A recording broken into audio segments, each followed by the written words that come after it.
For Miller himself, success meant that Hollywood came calling. To most writers and performers, it had an irresistible lure, rubbing shoulders with the rich and famous, the Hollywood aristocracy. There was a party each evening. The company would sit around after dinner or wander out to the pool for more intimate conversation. In this room full of actresses and wives of substantial men, all striving to dress and behave with emphatically ladylike reserve, Marilyn Monroe seemed almost ludicrously provocative, a strange bird in the aviary. The eye sought in vain to find the least fault in the architecture of her form as she danced. It was a perfection that aroused a wish to defend it, though I suspected at the same time how tough she must have been to have survived here for so long.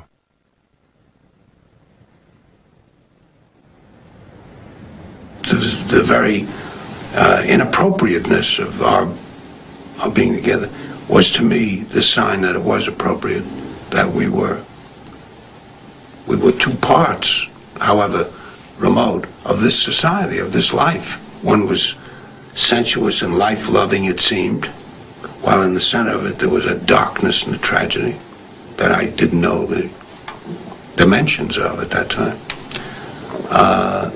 And the same thing was true of me. So it wasn't that crazy.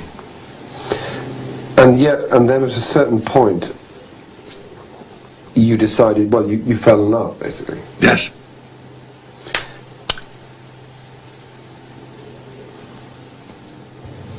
After that first meeting, though, your first impulse, I think, was to escape, to resist. You've written in the book, "Flying homeward, her scent still on my hands. I knew my innocence was technical merely, and the fact blackened my heart. But along with it came the certainty that I could, after all, lose myself in sensuality." In other words, you'd fallen head over heels in love, and... That's right. But at the beginning, why do you think she needed you? What drew her to you, do you think? First of all, I took her at her own evaluation, which very few people did. I thought she was a very serious girl way back, and that she was struggling, I thought, because she generally was thought of as being a rather lightheaded, if not silly, human being. That's because I loved her, so I took that attitude toward her, and so the best of her, she thought, was in my eye. Therefore, the hope she had was with me. The affair turned Miller into an A-list celebrity. It was Hollywood's strangest coupling, the world's most glamorous screen icon with one of America's foremost left-wing thinkers. Miller's own relationship with the movie business had been compromised from the start. The studio bosses were deeply wary of his politics. In 1951, Columbia Pictures bought the screen rights to Death of a Salesman. Then, against Miller's wishes, they excised passages which suggested disenchantment with American society, reducing the character of Willy Loman to a psychotic. Had he refused to name names, he would no longer make a film in Hollywood.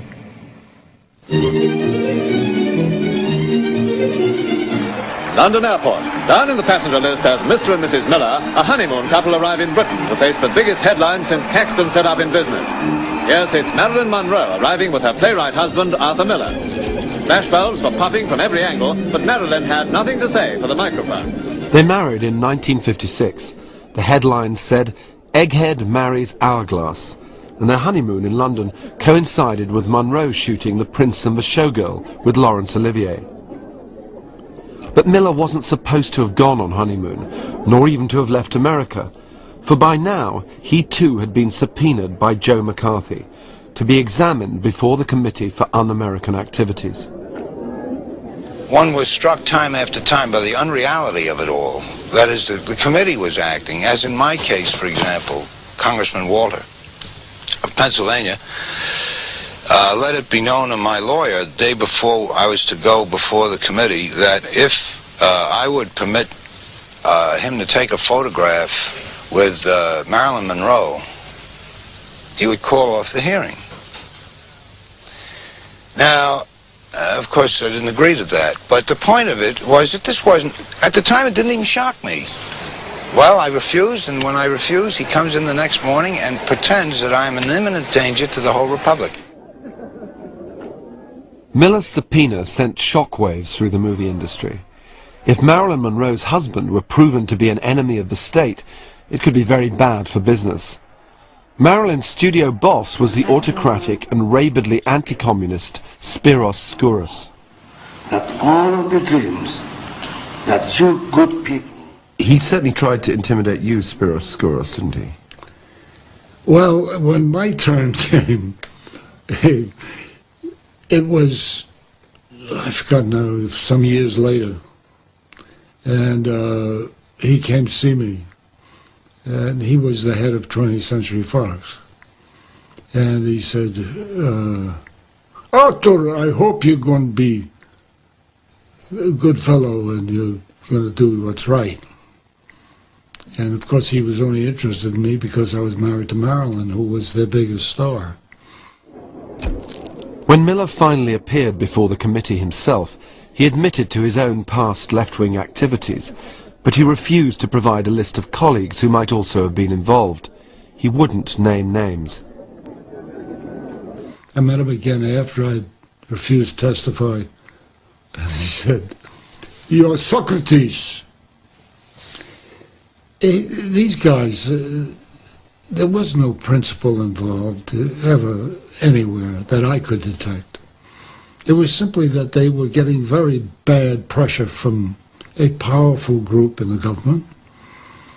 Their publicity was dreadful, and they wanted to get out from under it. Mr. Miller, you were sentenced today.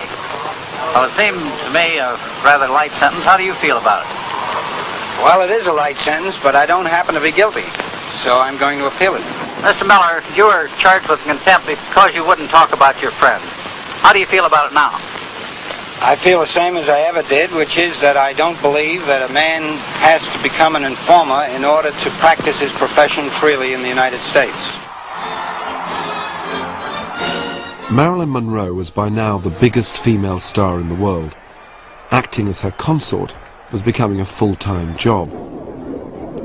For a while, Miller stopped writing to look after Marilyn and her emotional needs, but he was increasingly uncomfortable in the goldfish bowl of publicity.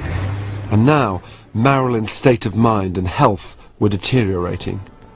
She'd had a series of miscarriages, and she was relying more and more on barbiturates to calm her demons. But she worked on. Movies like Some Like It Hot continued the Monroe legend, while Marilyn herself was falling apart. Can you describe what you refer to as the inevitability of her tragedy? Why did she have to struggle, do you think, in the way that she did? Basically, her struggle was a psychological struggle against abandonment, against abuse. In our terms today, she would have been thought of as an abused child.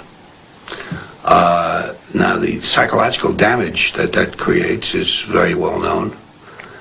And she struggled in a lifetime and lost against that damage. That's fundamentally what it was.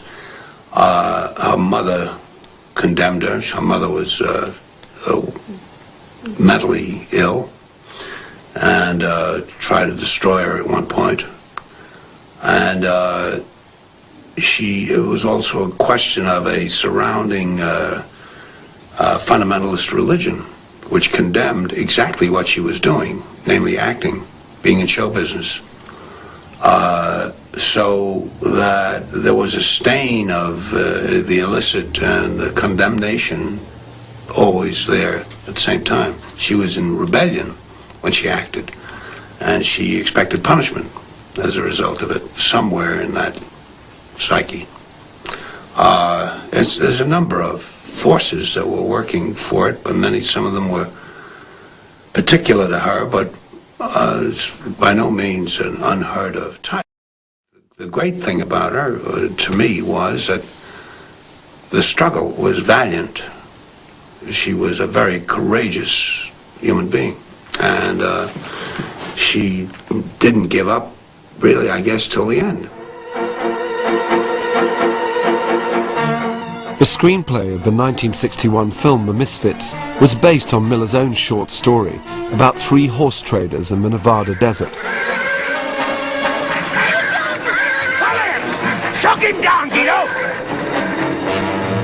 Get up, Roslyn! Stop! Get him! He wrote the part of the vulnerable and lonely Roslyn for Monroe. You belong to Gay? I don't know where I belong. But by the time shooting began, their relationship was already disintegrating.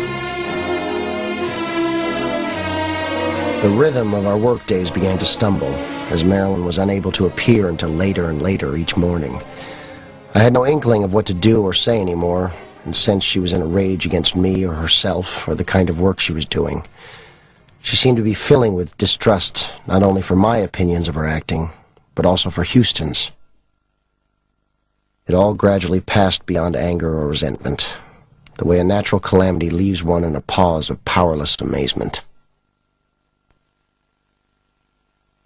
I thought that with the Misfits, she would see that she was an actress, that what she had always wanted was to take a serious role, which she had never had, and that this would help her realize herself. But it didn't happen. And I saw then that nothing was going to do that, was going to accomplish that. Did you think at the time that you could redeem the marriage and the relationship? And only at the beginning. It soon became clear that it was impossible.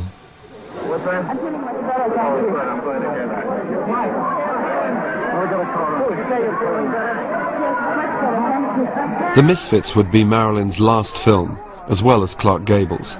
He died only a week after shooting.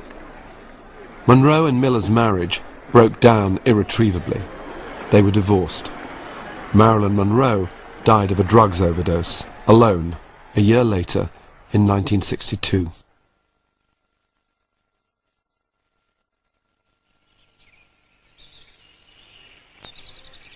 In Roxbury, spending more and more days of each week alone, I began to fear I was loving solitude and silence too much. My decaying barns, idle since the previous owner had departed, and my fallow fields, which for 2 centuries had supported families, cried out to be used again. Just as my own spirit seemed to have been left to the uses of chance for too long, like my own interior terrain, the land longed for purpose and the forms that only loving work can bestow.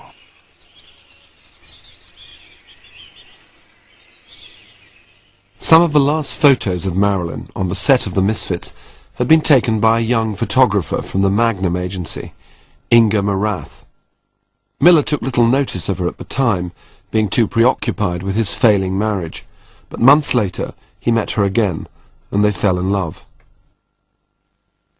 in a way I see Inga coming into your life as a kind of solace, really, at that point as well, that somehow you were kind of rethinking your life, and it was going to be very different for the next 40 years. Well, she, first of all, she had stupendous energy. She was inexhaustible, just physically and intellectually.